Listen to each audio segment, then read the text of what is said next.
First of all, I want to thank the President of the United States, who sends his best to all the great leaders assembled here, because he's empowered us to find a diplomatic resolution to a host of issues that matter to the American people, but I think the world. The opening of the Strait of Hormuz, the ending of the Iranian nuclear program, all of these things have already been accomplished. The question before us now is how much more can we accomplish together? Can we turn over a new leaf? Can we change relations in the Middle East permanently?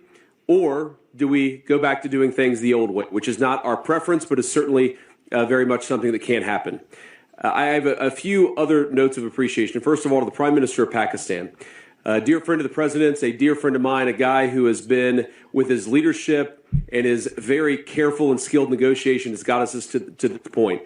To his Field Marshal in Pakistan, Asim Munir.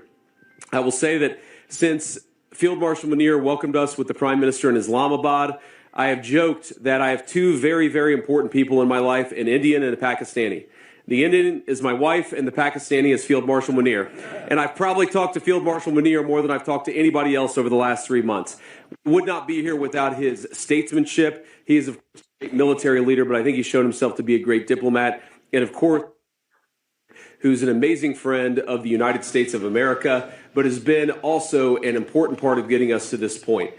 I think it's important for the American people, but people all over the world to appreciate that what's brought us to this moment is the President's leadership and the President's willingness to see a Middle East that is much different 10 years from now than it was 10 years ago. And what we're trying to accomplish here is something very simple. Through diplomacy, through working together to transform the Middle East, where Iran and the Gulf have been at war with each other, or at least have had very unfriendly relations, where Iran has been a driver of regional instability. Now we see a future where everybody can work together to promote peace and prosperity for everyone.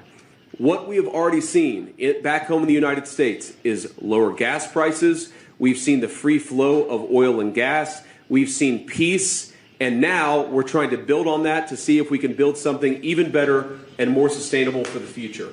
This is a historic meeting. Never before, outside of Islamabad and here, so outside the last few months, never before has the Iranian and American leadership met at such a high level.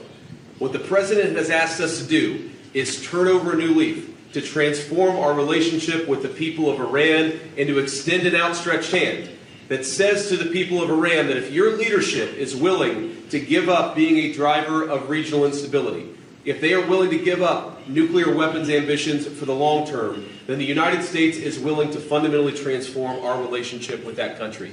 That is certainly our goal. We've already made great progress over just the last few hours, and I expect that we'll make additional progress in the hours to come. Thank you all.